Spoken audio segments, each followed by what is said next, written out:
UK government வந்து இப்போ அவங்களோட வெப்சைட்டில் வந்து என்னென்ன ஜாப் வந்து ஸ்கில் ஒர்க்கர் பேஸாக எலிஜிபிளாக இருக்குது, மற்றது எலிஜிபிள் இல்லை என்றதை வந்து மென்ஷன் பண்ணிக்கிறாங்க. ஸோ அந்த ஜாப்பில் வந்து பார்த்திங்கன்னா வந்து அவங்களோட வெப்சைட்டில் வந்து அதில் வந்து ஒவ்வொரு ஜாப் ரோலுக்கும் வந்து அவங்க சொல்லியிருக்கிறாங்க வந்து ஹையர் ஸ்கில்டுன்னு. ஸோ அதுக்கு வந்து அதாவது வந்து RQF6 அதுக்கு மேலே இருக்கிற ஜாப்ஸை தான் வந்து அப்படி மென்ஷன் பண்ணிக்கிறாங்க.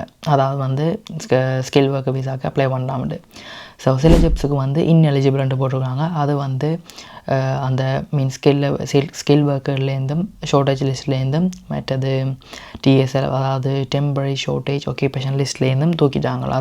அதெல்லாம் இன்எலிஜிபிள்னு போட்டிருக்காங்க. ஸோ சில இதுகள் பார்த்திங்கன்னா வந்து மீடியம் ஸ்கில்டுன்னு போட்டிருக்காங்க. அதாவது வந்து அது RQF 3லேருந்து 5ல் இருக்கிற ஜாப்ஸ் வந்து, ஆனால் அது வந்து டெம்பரரி ஷார்ட்டேஜ் ஆக்கியூபேஷன் லிஸ்ட்டில் வந்து இருக்குது.